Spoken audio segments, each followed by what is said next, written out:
আগের দিনের যে ভিডিওটা আপলোড করেছিলাম হিস্ট্রির ক্রোনোলজি নিয়ে, ভেবেছিলাম সেই ভিডিওটা হয়তো কেউ দেখবে না।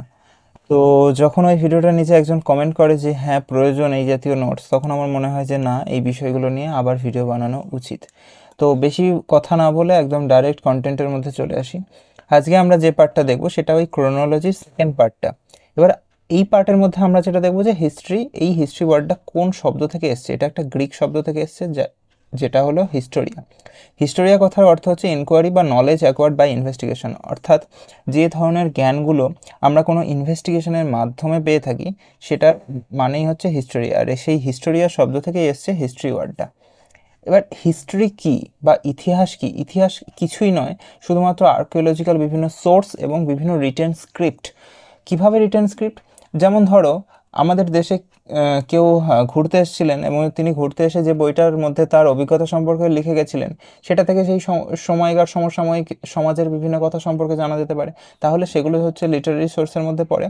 আর যে ধরনের জিনিসগুলো তখনকার দিনে বা প্রাচীনকালে মানুষ ব্যবহার করত, সেই জিনিসগুলো যখন আমরা মাটি খুঁড়ে তুলি এবং সেটা নিয়ে বিভিন্ন ধরনের কার্বন ডেটিং বা গবেষণা করা হয়, তখন সেই সোর্সগুলো থেকে যে তথ্যটা আমরা পেয়ে থাকি সেটা আর্কিওলজিক্যাল সোর্সের মধ্যে পড়ে। তাহলে এই যে আর্কিওলজিক্যাল সোর্স আর লিটারারি সোর্স, এই দুটো মিলিয়ে আমাদের হিস্ট্রিটা তৈরি হচ্ছে।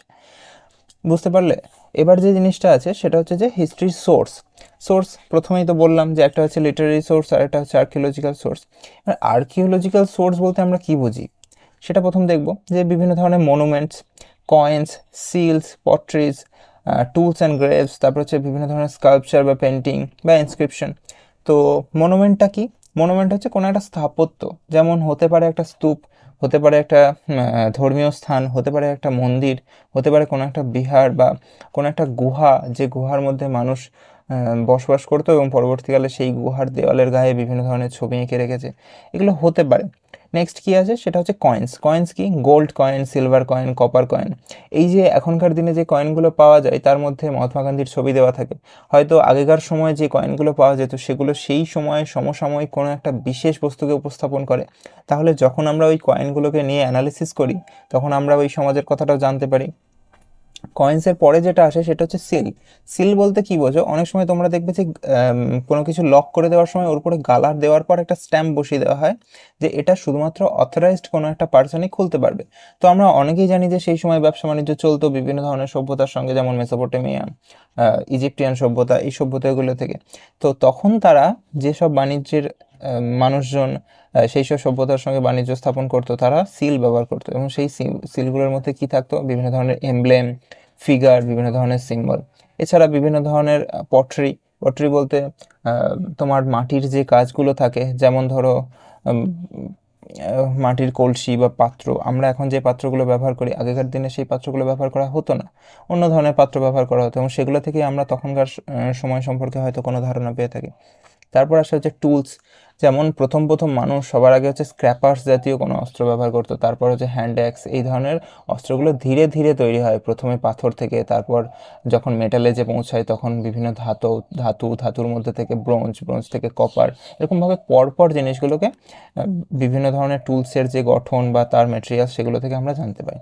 নেক্সট কী থাকে? বিভিন্ন ধরনের স্কাল্পচার বা পেন্টিংস। ওই যে আগেই বললাম যে ভীমবেটিকা বা অজন্তা, এই ধরনের গুহাগুলোর মধ্যে গুহার দেওয়ালে যে চিত্রগুলো আঁকা থাকে, সেই চিত্রগুলো যখন আমরা অ্যানালিসিস করি তখন ওটার মধ্যে থেকে আমরা দেখতে পাই যে কী ধরনের সমাজ ব্যবস্থা সেই সময় ছিল। আর কি ছিল সেটা হচ্ছে যে এনস্ক্রিপশন। এনস্ক্রিপশন বলতে কোনগুলোকে বোঝায়? যেমন হরপ্পান এনস্ক্রিপশন, যেটা পিক্টোগ্রাফ টাইপের, অর্থাৎ ছবির মধ্য দিয়ে কিছু একটা বোঝানোর চেষ্টা করা হতো, তাকে বলা হয় হচ্ছে পিক্টোগ্রাফ। হরপ্পার মধ্যে এই জিনিসগুলো আমরা দেখতে পাই। তারপর হচ্ছে অশোক। অশোক যে শিলালেখর মধ্যে লিখে গেছিলেন, তার লেখা থেকেও আমরা জানতে পারি। তো এই সমস্ত যে ঘটনাগুলো বললাম, monuments, coins, seals, pottery, tools, sculpture, inscription, এই সমস্তগুলোই হচ্ছে আর্কিওলজিক্যাল সোর্সের মধ্যে পড়ে। এরপর যে সোর্সটা দেখবো সেটা হচ্ছে লিটারারি সোর্স। লিটারারি বলতে কি? যেগুলো সাহিত্যকলার মাধ্যমে, যেমন সেটা হতে পারে ইন্ডিয়ান অথবা হতে পারে ফরেন কোনো একটা বিদেশি সাহিত্য। ইন্ডিয়ান সাহিত্যটাকে যদি আমরা ভাগ করি তাহলে আমরা মেইনলি দুটো জিনিস পাবো, একটা হচ্ছে রিলিজিয়াস লিটারেচার আর একটা পাবো হচ্ছে নন রিলিজিয়াস লিটারেচার, অর্থাৎ ধর্মীয় সাহিত্য আর একটা ধর্মীয় নয়। এবার এই ধর্মীয় সাহিত্যকে যদি আমরা আবার তিন ভাগে ভাগ করি তাহলে যেটা আমরা পাবো সেটা হচ্ছে বুদ্ধিস্ট লিটারেচার, জৈন লিটারেচার আর হচ্ছে ব্রহ্মাঞ্চল লিটারেচার। মানে যে কোনো ধরনের হিন্দু শাস্ত্র, যেমন ধরো শ্রুতি বা স্মৃতি, এই জিনিসগুলো সম্পর্কে আমরা আগেই জেনেছি। এবার যে টেক্সটগুলো শ্রুতির মধ্যে পড়ে সেগুলো হচ্ছে যেমন বেদাস, ব্রাহ্মণাস, আরণ্যকাস, উপনিষদ, এগুলো হচ্ছে শ্রুতি, অর্থাৎ এগুলোকে শুনে শুনে মনে রাখা হতো। আর যেগুলো স্মৃতি, স্মৃতির মধ্যে কি হয়, যেগুলো হচ্ছে বেদাঙ্গস, তারপরে বিভিন্ন ধরনের এপিক্স, যেমন রামায়ণ মহাভারতের নাম তো তোমরা সবাই শুনে থাকবে। বিভিন্ন ধরনের পুরাণ, আমাদের প্রায় 18টা পুরাণ আছে, যেমন মাৎস্য পুরাণ, এই জাতীয় অনেক পুরাণ আছে। আর বিভিন্ন স্মৃতির যে লেখাগুলো ছিল সেগুলো তো আসছেই। বুদ্ধি বুদ্ধিস্ট যে টেক্সটগুলো ছিল, যেটা হচ্ছে বুদ্ধ ধর্ম অবলম্বন করা মানুষজন যে ত্রিপিটক পড়ে, বিনয় পিটক, সুত পিটক বা অভিধর্ম পিটক, সেগুলো হচ্ছে এই টেক্সটের মধ্যে। আচ্ছা, বুদ্ধিস্ট টেক্সটের পর আমরা যে জিনিসটা দেখছি সেটা হচ্ছে জৈন টেক্সট। জৈন টেক্সটের মধ্যে কি পড়ে সেটা হচ্ছে আগামাস। এই নামটা অনেক জায়গাতে এরকমভাবেই কোশ্চেনটা এসছে। এবার আমরা যদি এই রিলিজিয়াস লিটারেচারগুলোর পাশাপাশি নন রিলিজিয়াস লিটারেচারগুলো দেখি, তাহলে আমরা কি দেখবো, এক হচ্ছে হিস্টোরিক্যাল আর হচ্ছে সঙ্গম লিটারেচার, যেটা আমরা পরবর্তীকালে হিস্ট্রির যদি ভিডিও নিয়ে আসি তাহলে সেই ভিডিওটার মধ্যে ডিটেলসে আমরা জানবো। এবার আমরা যেটা দেখব সেটা হচ্ছে যে লিটারারি যে আরেকটা পার্ট আছে, যেটা হচ্ছে ফরেন। ফরেন বলতে কি, যে মানুষগুলো বাইরে থেকে আমাদের ভারতে এসেছিলেন এবং ভারতে এসে তাদের অভিজ্ঞতা সম্পর্কে লিখে গেছেন, সেটা হচ্ছে ফরেনের মধ্যে পড়ে। যেমন ধরো হেরোডোটাস, মেগাস্থিনিস, টলেমি, তারপর বিভিন্ন ধরনের চাইনিজ ছিলেন যেমন ফাহিয়ান, ইউয়ানসাং, তারানাথ, যিনি তিবেত থেকে এখানে আসেন। এগুলো আমরা ফরেনের মধ্যে দেখতে পারবো। এরপর কিছু জিনিস আছে যেটা প্রচণ্ড ইম্পর্টেন্ট, কিছু বই এবং লিস্ট বিভিন্ন মনুমেন্টের, এবং সেগুলো কে বানিয়েছিলেন, এগুলো হুবহু যেমন আমি বলছি তেমনটাই কোশ্চেনে আসে। যেমন ইন্ডিকা, মেগাস্থিনিস, মুদ্রা রাক্ষস, বিশাখ দত্ত, বৃহৎ সংহিতা, বরাহমিহির, কাদম্বরী, বাণভট্ট, দানসাগর, বল্লাল সেন, প্রিয়দর্শিকা, হর্ষবর্ধন, পঞ্চ সিদ্ধান্তিকা, বরাহমিহির, রামচরিত মানস হচ্ছে তুলসী, সুশ্রুত সংহিতা, সুশ্রুত লিখেছিলেন ভারত, মহাভারত হচ্ছে ব্যাসদেব, মহাভাষ্য হচ্ছে পতঞ্জলি, পবনদূত হচ্ছে ধৈ, এলাহাবাদ প্রশস্তি হচ্ছে হরিসেন, অর্থশাস্ত্র হচ্ছে কৌটিল্য। এরপর যে জিনিসটা আছে সেটা হচ্ছে the list of ancient India, এবং অ্যানশিয়েন্ট ইন্ডিয়া বা মেডিয়েভাল ইন্ডিয়ার মধ্যে যে ধরনের মনুমেন্টসগুলো বানানো হয়, যেমন ধরো সাঁচি স্তূপ।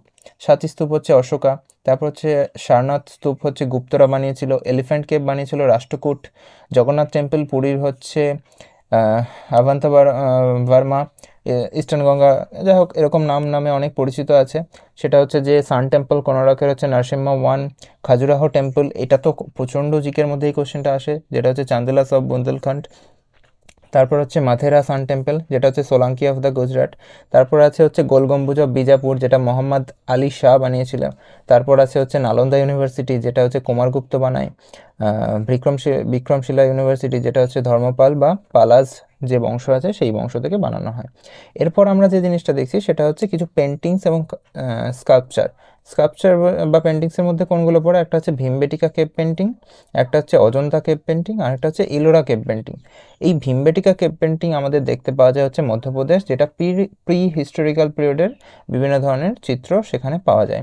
নেক্সট আমাদের আসে হচ্ছে অজন্তা, যেটা 4th সেঞ্চুরিতে মহারাষ্ট্রে আমরা এটা দেখতে পাই। এবং জাতকা টেলস, অনেকে হয়তো জাতকা টেলস সম্পর্কে শুনে থাকবে, এবং এই জাতকা টেলস সম্পর্কে যাবতীয় তথ্য সেগুলো এই অজন্তা কেভ পেন্টিং থেকে পাওয়া যায়। ইলোরা কেভ পেন্টিং, যেটা মহারাষ্ট্রে অবস্থিত, এবং এটা গুজরাট স্টাইলে বানানো হয়। এরকম কোশ্চেনও এসছে যে ইলোরা কেভ পেন্টিং কোন স্টাইলে বানানো হয়, সেটা হচ্ছে গুজরাট স্টাইলে বানানো হয়। তাহলে এই লিস্টগুলো তোমরা পজ করে করে পড়ে নিতে পারো। আর এর পরবর্তীকালে টপিক আরও আসবে ধীরে ধীরে, যেগুলো এর রিলেটেড টপিক, এবং আস্তে আস্তে অ্যানশিয়েন্ট মিডিয়েভাল আমি চেষ্টা করব বানানোর।